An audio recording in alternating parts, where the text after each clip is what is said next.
A top Trump defender just wrote a pathetic op-ed complaining about how nobody likes him anymore.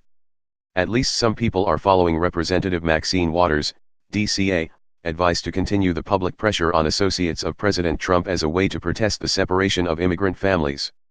Alan Dershowitz, the Harvard Law School professor who has been a frequent defender of the president in his many Fox News and CNN appearances, complained in an op-ed on the Hill that some of his old friends in his summer vacation haunt of Martha's Vineyard are shunning me and trying to ban me from their social life. Congresswoman Waters was criticized by the president and lionized by progressives for her call to declare enough is enough in response to the heartless and uncompassionate family separations put in place as part of Trump's zero-tolerance immigration policies. In her speech at the Los Angeles Families Belong Together March, Representative Waters gave an impassioned template for how people opposed to those policies should treat enablers and defenders of the Trump administration in order to demonstrate the vehemence of their feelings and the steadfastness of their dedication to their principles.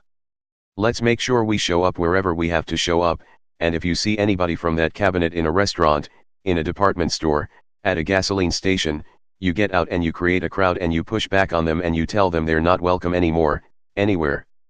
Mr. President, we will see you every day, every hour of the day, everywhere that we are, to let you know you can't get away with this, Waters exhorted.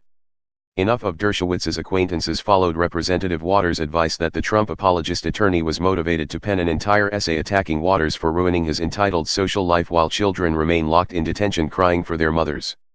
Dershowitz described some of the consequences of his unpopular advocacy of Trump as if it was surprising that the educated and cosmopolitan Martha's Vineyard denizens would find his opinions distasteful enough to want to avoid him. One of them, an academic at a distinguished university, has told people that he would not attend any dinner or party to which I was invited. He and others have demanded trigger warnings so that they can be assured of having safe spaces in which they will not encounter me or my ideas. Others have said they will discontinue contributions to organizations that sponsor my talks. It's as if he walked into an NAACP convention with a noose and is surprised that no one wants to stand near him. Dershowitz sees these shunning behaviors as being a result of his refusal to change his position on civil liberties, which is apparently how he now describes his defense of the president. And he goes into full sour grapes mode with his declaration that he now knows who his real friends are and who were fair-weather friends.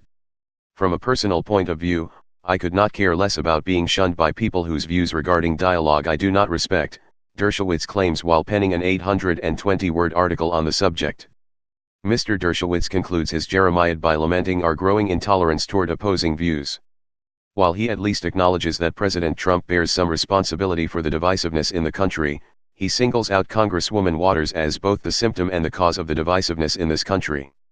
The problem with Dershowitz's analysis, besides the fact that it stems from his own her feelings, is that he affords the same moral equivalency to people who are expressing their principles by fighting against human rights abuses as to people who are enabling those abuses. To those fighting against practices that they see as the embodiment of evil, having a dialogue is not an option where current policy is so far removed from the moral norms the nation was founded upon.